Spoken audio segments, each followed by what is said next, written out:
പ്രിയപ്പെട്ട മക്കളെ, നിങ്ങളോടാണ്. എവിടേക്കെങ്കിലും ഒരു ആഘോഷ പാർട്ടിയിലേക്ക് നിങ്ങളെ ക്ഷണിച്ചേക്കാം. ഒഴിവാക്കാൻ കഴിയാത്തതിനാൽ നിങ്ങൾക്ക് പോകേണ്ടിയും വന്നേക്കാം. സോഷ്യലൈസ് ചെയ്യേണ്ടതും സൗഹൃദങ്ങളെ പുതുക്കേണ്ടതും ആവശ്യം തന്നെയാണ്.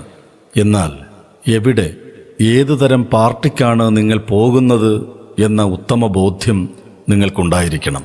ഒഴിവാക്കുകയും അകറ്റി നിർത്തേണ്ടതുമായുള്ള സകലതിനെയും ബോധപൂർവം തന്നെ ഒഴിവാക്കുകയും വേണം.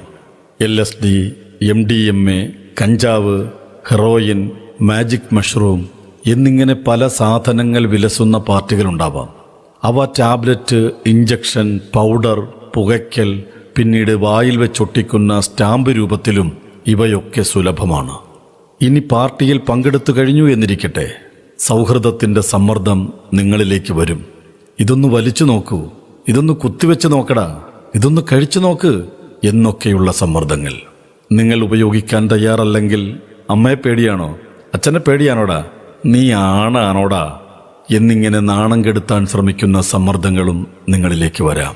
നിങ്ങൾ ആണാണെന്ന് തെളിയിക്കാനായി ഒരു പ്രാവശ്യം സമ്മർദ്ദക്കാരുടെ വലയിൽ വീണുപോയാൽ ആ വല ഭേദിച്ച് പുറത്തു വരിക എളുപ്പമല്ല.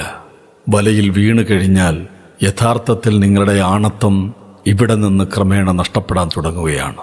മക്കളെ എന്ന സംബോധനയിൽ ആൺകുട്ടികൾ മാത്രമല്ല, ലഹരിയുടെ മായാവലയങ്ങൾക്കിടയിൽപ്പെട്ടു പോകുന്നതിൽ, അതിൻ്റെ കെടുതികളേറെ അനുഭവിക്കേണ്ടി വരുന്നതിൽ പെൺകുട്ടികളുടെ എണ്ണവും അവിശ്വസനീയമാം വിധം ഏറെയാണ്. ഓരോ ലഹരി പാർട്ടിയും അവസാനിക്കുന്നത് മക്കളെ നിങ്ങളുടെ വിലയേറിയതെല്ലാം നഷ്ടപ്പെടുത്തിക്കൊണ്ടും മൂല്യവത്തായ ജീവിത വിശുദ്ധിയെ ഇല്ലായ്മ ചെയ്തുകൊണ്ടുമാണ്. ആണത്തവും പെണ്ണത്തവും തെളിയിക്കാനായി ഒരു പ്രാവശ്യം തയ്യാറാവുമ്പോൾ ആ ഒരു പ്രാവശ്യം എന്നുള്ളത് പിന്നീട് ഇടയ്ക്കിടയ്ക്ക് വേണ്ടിവരും. അവസാനം കരകാണാ കയത്തിലേക്ക് നിങ്ങൾ വീണു പോയിട്ടുണ്ടാകും. ഒരു ഡ്രഗ് അഡിക്റ്റായി മാറിക്കഴിയുമ്പോൾ ഇത് വാങ്ങുവാനുള്ള പണത്തിനായി നിങ്ങളൊരു കള്ളനും കൊലപാതകയുമൊക്കെയായി മാറിയേക്കാം.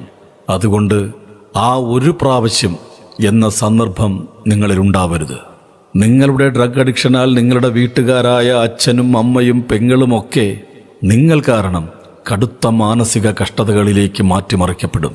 അത് പലപ്പോഴും കൂട്ട ആത്മഹത്യകളിലേക്ക് നയിക്കപ്പെടും. ഒരിക്കൽ നിങ്ങൾ ലഹരിയുടെ ഉപഭോക്താവായി മാറുമ്പോൾ യഥാർത്ഥത്തിൽ ലഹരി മാഫിയയിലെ കണ്ണിയായും വിതരണക്കാരനായും കൂടി മാറുകയാണ്. അങ്ങനെ സ്വന്തത്തിനും കുടുംബത്തിനും സമൂഹത്തിനും രാജ്യത്തിനാകെ തന്നെയും നാശം വിതയ്ക്കുന്നവരായി നിങ്ങൾ മാറുകയാണ്.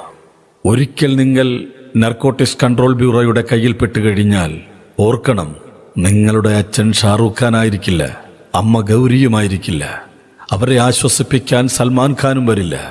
ഒറ്റപ്പെടുന്നതും ഇല്ലാതെയാവുന്നതും നിങ്ങളുടെ കുടുംബം തന്നെയാവും. നിങ്ങൾ കാരണം അങ്ങനെ ഒരവസ്ഥ ഉണ്ടാകരുത്. Say no to drugs.